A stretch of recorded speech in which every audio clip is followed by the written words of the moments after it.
there is a world that hides beneath our own. A world of long shadows, quiet cathedrals, and cities whose midnight streets belong to something older than history.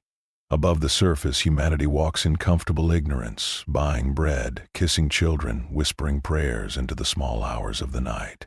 Beneath the surface, a war has burned for centuries. Vampires and Lycans, two immortal bloodlines carved from the same forgotten curse, have hunted one another through catacombs and cathedrals, through forgotten castles and rain-drenched alleys. Neither side remembers how the war began.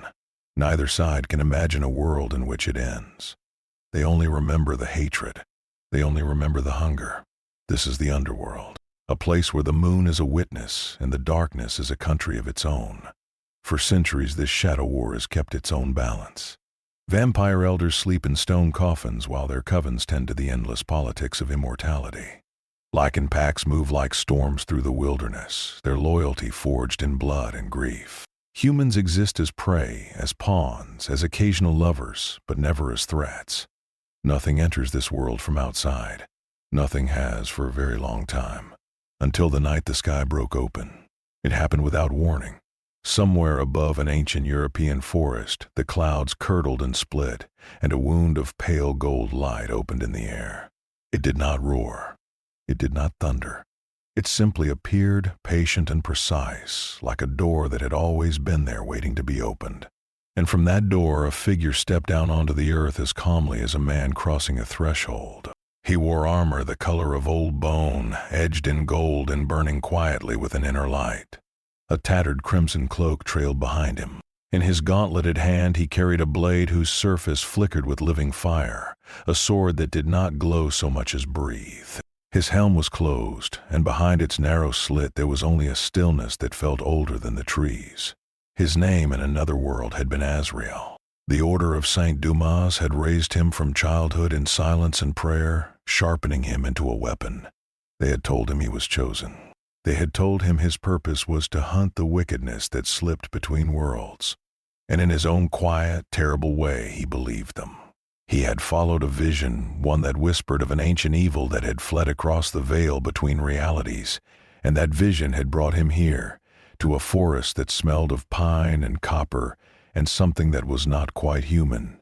He did not have to wait long. They came out of the tree line the way wolves have always come, low and quick and hungry, 6 of them, then 8, then more.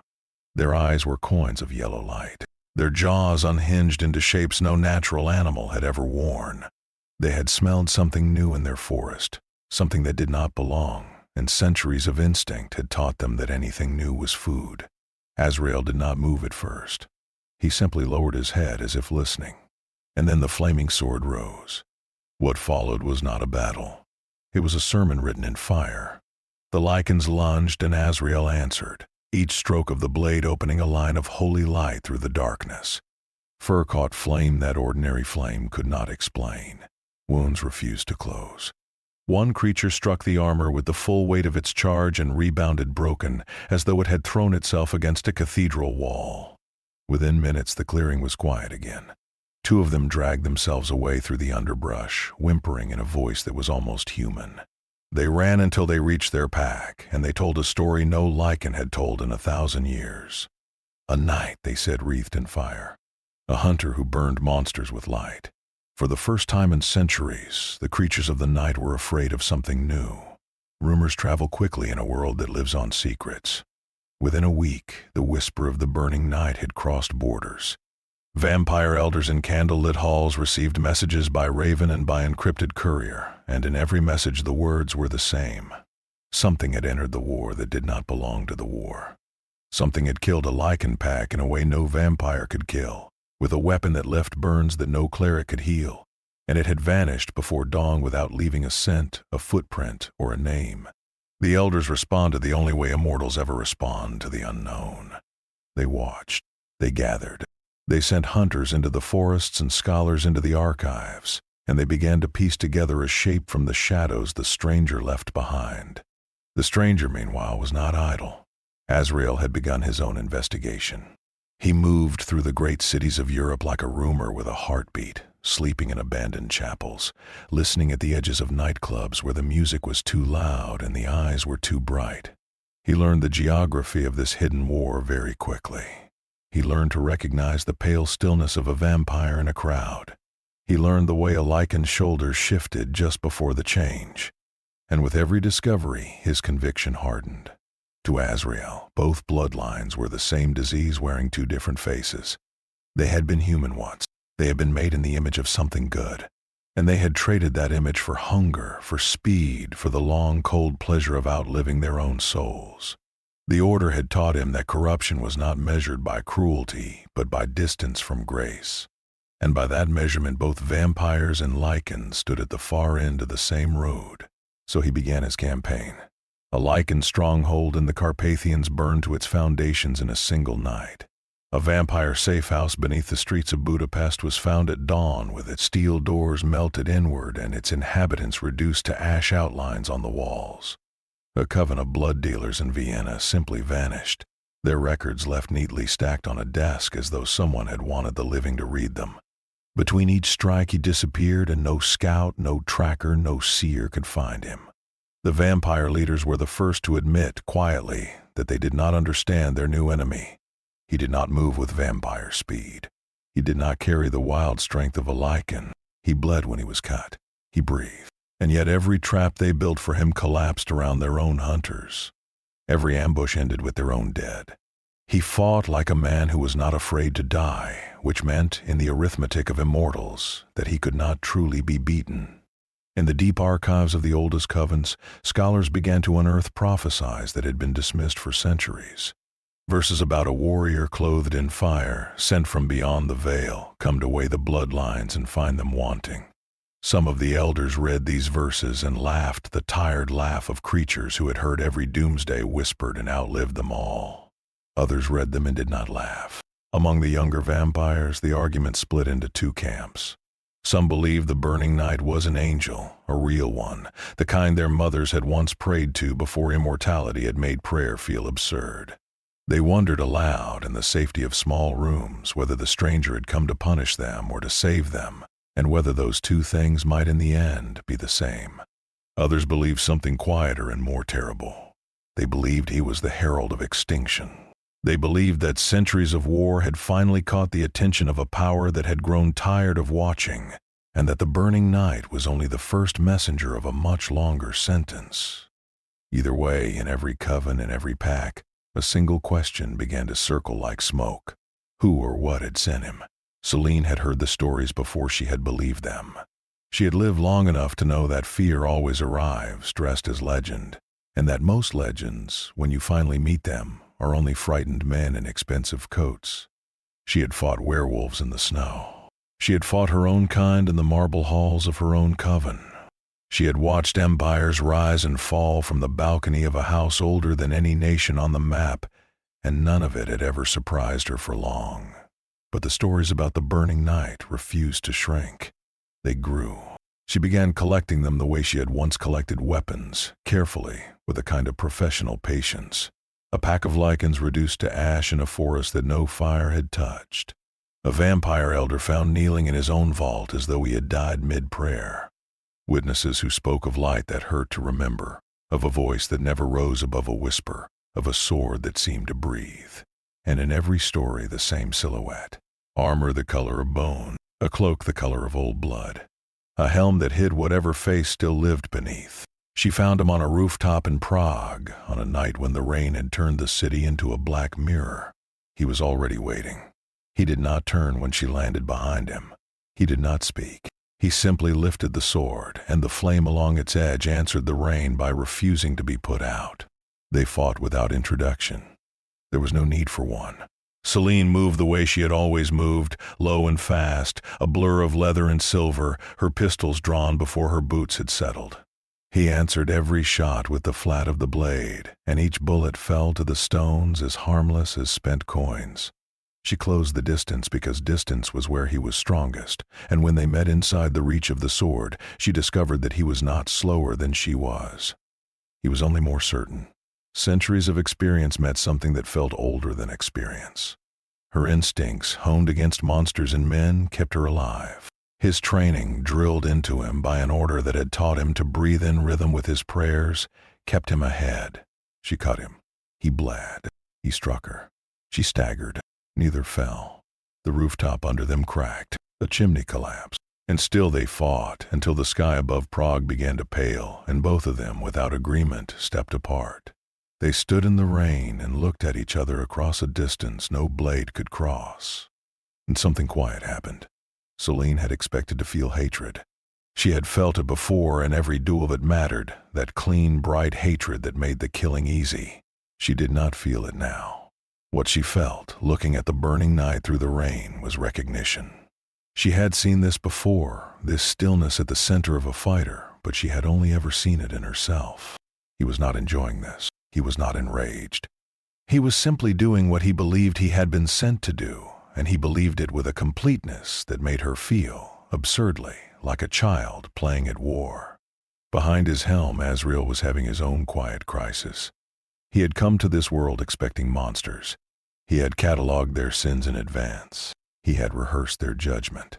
And here, standing across from him, was a creature the Order would have described as an abomination, a corrupted bloodline, a walking violation of the natural law. And yet he had watched her fight. He had seen the moment, early in their duel, when a human passerby had wandered too close, and she had shifted her stance, without thinking, to keep her body between the human and the fire. She had done it as instinctively as she had drawn her pistols. She had done it as if it mattered. The Order had never taught him that monsters could do that. Neither of them spoke. She lowered her weapons. He lowered the sword. The flame along its edge did not go out, but it dimmed, as though it too were listening. When she left slowly, walking backward across the rooftop, keeping her eyes on him until the shadows took her. He watched her go without moving. And when he was finally alone with the rain, he did something he had not done in a long time. He took off his helm, and he thought. For the first time in his life, Azrael was uncertain. Perhaps not every creature of the night deserved execution. Perhaps his sword had been raised all this time by a hand that did not know the whole story. Doubt is a strange thing in a man like Azrael. It does not arrive as weakness. It arrives as a question small and precise, the way a single crack appears in a stained glass window and slowly changes the color of everything inside the church. After Prague, that question would not leave him. If Selene had been what the Order described, he would have killed her. He had not killed her, which meant either the Order was wrong about her or he was wrong about himself, and both possibilities pointed at the same door. So he began for the first time to investigate instead of to hunt. He returned to the ruins he had made. He read the records left behind in the vampire safe houses he had emptied. He walked through the burned Lycan strongholds and studied the tunnels beneath them, the ones the fire had not reached. He learned to read the Shadow War not as a battle between two enemies, but as a system, and once he began to see it as a system, he began to see the pattern that ran beneath it, like a vein of black iron beneath a mountain. The war did not make sense. That was the first thing that struck him. Every time one side gained an advantage, an incident, an accident, a betrayal would restore the balance.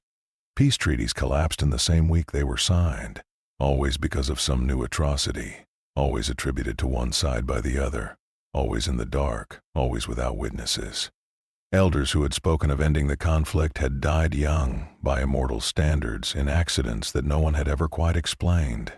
The war had a rhythm, and rhythms, Azrael knew, are not made by chaos. Rhythms are made by hands. He followed the pattern backward through the centuries. He found the same shape in the records of the Renaissance, in the records of the Crusades, in the records of the fall of Rome. Every generation and every century, someone had almost ended the war. And every generation and every century that someone had died before the ink dried, which meant something had been feeding on this war for a very long time. He found the confirmation in a monastery in the mountains, in a library that had been sealed for 400 years. Beneath a floor of cracked tile, he found a chamber the monks had walled off and then forgotten. The walls of the chamber were covered in symbols that his order had taught him to recognize on sight. They were the symbols of the thing he had been sent to hunt, the ancient evil he had chased across the veil between realities. It was here. It had been here for a very long time. It had not come to this world with him. It had come long before him, and it had built for itself the perfect garden. The war between vampires and Lycans was not an accident of history. It was a farm. Hatred was the crop. Every ambush, every vendetta, every child born into a bloodline that had never known peace, every immortal who lay awake at dawn hating a creature they had never met, every drop of that endless resentment had been feeding something that grew stronger with each century, something that had learned to hide inside the war itself, so that anyone who tried to end the war would seem, to both sides, like a traitor to their own kind. Azrael sat with this knowledge for a long time in the cold chamber, the flame of his sword the only light. The vampires had not made the cycle. Neither had the Lycans. They had been born into it, generation after generation, teeth already bared, and they had lived and died, believing the hatred was their own. They were not the disease. They were the symptom. And the disease had a name he had known since he was a boy in the Order's care. A name he had been trained to speak only in the last extremity. He spoke it now softly into the dark. And somewhere in the world above him, in a place he had not yet found, something older than the war heard him say it and smiled. There is a moment in every long war when the truth of the war finally becomes larger than the war itself. It is a dangerous moment. It is the moment when old enemies must look at one another and decide whether their hatred is worth more than their survival. Most of the time in most of history, hatred wins. But not always. Azrael understood that if he tried to explain what he had found to either side alone, they would not believe him. Vampires would suspect a Lycan trick. Lycans would suspect a vampire scheme. And both would suspect the burning night of manipulating them for his own ends. He needed someone the coven would listen to, someone whose reputation was older than the rumors about him. He needed Selene. He found her in a safe house she had not told anyone about, which was, in itself, an admission. She had been waiting for him. He did not remove his helm this time. He simply spread the parchments he had taken from the sealed chamber across her table, and he began, in a quiet, even voice, to explain. She listened. She did not interrupt. When he was finished, she sat for a long time with her fingers pressed together, and then she asked him 3 questions, each one sharper than the last, and he answered each of them without flinching. When the 3rd answer was given, she stood up and reached for her coat. Convincing the elders was harder. It took Selene 3 nights of argument in a hall where the candles had not been changed since the last century, and it took every ounce of authority her long service had earned her. Some of the elders refused to believe. Some believed and refused to act. But enough of them, in the end, looked at the pattern of centuries laid out on the table and saw what she had seen. The war had been eating them from the inside, and the thing that had been eating them was almost ready to be born. The Lycans were harder still. Generations of grief do not fold easily. But Lycans are, at their core, a people of the pack, and a pack understands. In a way, the covens sometimes forget that survival sometimes requires a change of direction. A young Lycan leader named Kova, who had lost more family to vampires than she could count, sat across from Selene in a warehouse and did not speak for almost an hour. When she finally spoke, she said only, "We will hunt with you until this thing is dead. After that, we will see." It was not friendship. It was not forgiveness. It was a truce made of teeth. But it was enough. They began to hunt together. It was, at first, an awkward thing. Vampires and Lycans work in the same street. Azrael walking between them like a candle carried through a room full of gunpowder. But the work was clear, and the work steadied them. They struck a cult hidden beneath a cathedral in Vienna, where robed men had been feeding infants to a mouth that opened in the floor. They cleansed a tomb in Prague, where the corpses had been arranged into a symbol that made the air itself feel ill. They descended into an old subway tunnel in Berlin and found a chamber that should not have existed under the city, and in that chamber they found a thing that wore the shape of a priest and spoke with a voice that made 2 of the Lycans weep. Each victory taught them the size of what they were fighting. It was not one creature. It was a network. Cathedrals had been gateways for centuries. Forgotten tombs had been holding cells for horrors that were meant to be forgotten. The enemy had built its farm carefully, and it had built it everywhere. And with each victory, Azrael changed. He fought beside vampires who threw themselves in front of Lycan claws to save him. He fought beside Lycans who dragged wounded vampires out of collapsing tunnels. He watched Selene cradle a dying young vampire in a stairwell and whisper the boy's name until the last of him was gone. And he understood, with a slow and painful clarity, that his mission had never been to destroy every monster in this world. His mission had been to save a world that had been trapped for centuries beneath a darkness it had not chosen. The ancient evil did not wait to be found. When enough of its cults had been broken, enough of its gates sealed, enough of its quiet centuries of feeding disturbed, it came out of hiding on its own terms, and it chose the sky above an old European capital as its stage. The moon that night rose red.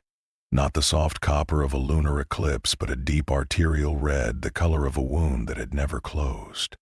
Beneath that moon, reality began to loosen at its seams. Streetlights burned out in patterns that no engineer could explain. Church bells rang without hands to ring them. In the alleys and apartments of the sleeping city, humans began to dream the same dream, and in that dream a voice told them that the darkness had always been their true mother. The supernatural world felt it first and worst. Vampires who had fed carefully for centuries found their hunger suddenly larger than themselves, a screaming animal thing that clawed at the inside of their ribs. Lycans who had learned, over lifetimes, to control the change found the change taking them anyway, faster and rougher and further than it ever had before. In safe houses across the city, allies watched allies fall to their knees and become strangers. And in the center of the city, in the square before the oldest cathedral, the enemy finally showed its face. It was not a face. It was a shape that suggested a face, the way a cloud sometimes suggests one, and looking at it too long made the eyes water and the memory forget what it had just seen. It stood taller than the cathedral itself. It wore the darkness like a robe. And when it spoke without sound, directly into the marrow of every listener within a mile. Azrael led the assault. He came into the square at the head of a column that no one in the history of the Shadow War had ever imagined. Vampires in dark coats with silver at their hips. Lycans in half-changed forms, jaws already lengthening. Human hunters who had been quietly recruited in the last weeks. And at the front, the burning knight, the sword in his hand no longer a whisper of flame but a pillar of it, tall as a man, bright enough to cast shadows behind the cathedral itself. The battle that followed did not look like a battle. It looked like a storm arguing with a fortress. Corrupted things poured out of the alleys, vampires who had lost themselves to the hunger, Lycans who had lost themselves to the change, and worse things, older things, the enemy's true servants pulled up through the cracks in the world. The allied forces met them and were pushed back and met them again. Every swing of Azrael's blade pushed the darkness back by a step. Every step cost someone. He saw a young vampire he had trained beside for a month fall beneath a wave of teeth. He saw Kova, the Lycan leader, drag two wounded vampires out of a collapsing wall with her own broken arm and then charge back in. He saw a human hunter, a woman whose name he had never asked, plant herself in a doorway and hold it long enough for children to escape behind her, and then go down without a sound. Faith, he had been taught, was certainty. He understood now that it was not. Faith was what you carried when certainty had been burned out of you, and you kept walking anyway. Into the fire, because someone behind you needed you to. Selene fought at his side, the warrior he had once come to kill. The creature the Order had told him could not be saved. She moved through the corruption like a blade of her own, and when he stumbled, she caught his arm, and when she stumbled, he caught hers. They did not speak. There was no need. Between them, in the red light of the impossible moon, an old debt and an old suspicion had quietly become something else. Something like trust, something like family, something the ancient evil, for all its centuries of patience, had never learned how to eat. The end, when it came, was quieter than anyone expected. Azrael reached the center of the square with the flaming sword raised above his head, and the ancient evil bent down to meet him, and for a long moment there was only the two of them, the small burning figure and the vast folding darkness. Then Azrael spoke a word. It was not a word from any language spoken in the underworld. It was a word from the Order, a word he had been given as a boy and told never to say unless the last hour had come. He said it now, and the sword answered. The light that followed did not roar. It simply spread. It moved through the square the way morning moves through a forest, patient and complete, and everywhere it touched, the corruption thinned. The vast folding darkness above the cathedral shivered once, as though remembering something it had spent centuries trying to forget, and then it came apart, not in a burst but in a long, slow unraveling, like a knot finally untied. When the light dimmed, the moon above the city was white again. The survivors stood in the square for a long time before anyone spoke. There were fewer of them than there had been at dusk. There would be graves to dig and covens to rebuild and packs to mourn. But the thing that had been feeding on their hatred for 1,000 years was gone, and in its absence the air itself seemed to breathe differently, as though a great weight had been quietly lifted off the chest of the world. In the weeks that followed, something happened that had not happened in the memory of any living immortal. Vampires and Lycans began tentatively to speak, not as friends, not yet, but as survivors of the same long deception. Old treaties were reopened. Old wounds were named out loud. Kova met with the vampire elders in a hall where no Lycan had ever been welcomed, and she walked out alive, and she walked out with an agreement. It was small. It was fragile. It was a beginning. Azrael did not stay to see how it ended. He came to Selene on the last night, on the same rooftop in Prague where they had first met, and this time there was no rain. He had removed his helm. His face was younger than she had expected and more tired. He told her, in a few quiet sentences, that his mission had not been what he thought it was, and that he owed her and her people an apology he did not know how to give. She told him that apologies were for the living, and that he was welcome to give her one whenever he came back.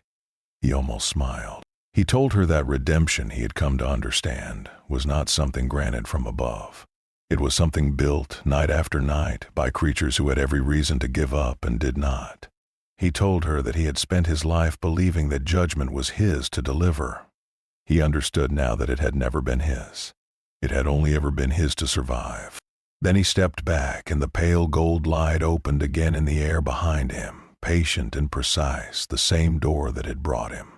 He inclined his head to her, once, the way a knight bows to a queen, and he stepped through. The door closed. Selene stood on the rooftop for a long time. In the centuries that followed, the story would be told and retold in the hidden places of the world. A warrior in burning armor. A knight who had come from another sky. Some said he had been an angel. Some said he had been a man. Some said quietly that he had been both, and that somewhere beyond the veil between worlds he was walking still, sword lit, into whatever darkness rose next. And in the underworld, for the first time in 1,000 years, the night was only a night.